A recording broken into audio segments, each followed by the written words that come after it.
I knew pretty much what everybody else knows about this young woman, which is to say very little. All I knew was that she beheaded John the Baptist, but couldn't really figure out from the story of Oscar why she did that and her reasons. It was this mysterious figure that did what she did.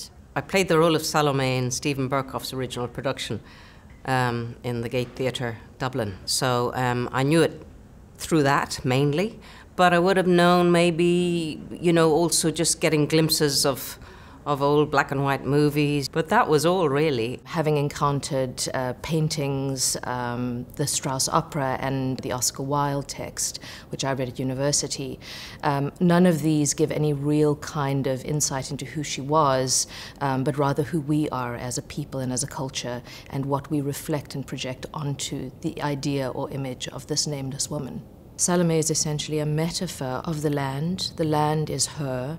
We can colonize a land just as we colonize women's bodies, just as we colonize the bodies of natives of a land, and how essentially the feminine experience gets colonized. I feel like a vessel to give voice to all these women, all the women that don't have any choice or also can't really tell their stories. This was a very potent example of the erasure of a woman from her own story. She's the inciting incident in a series of men's stories.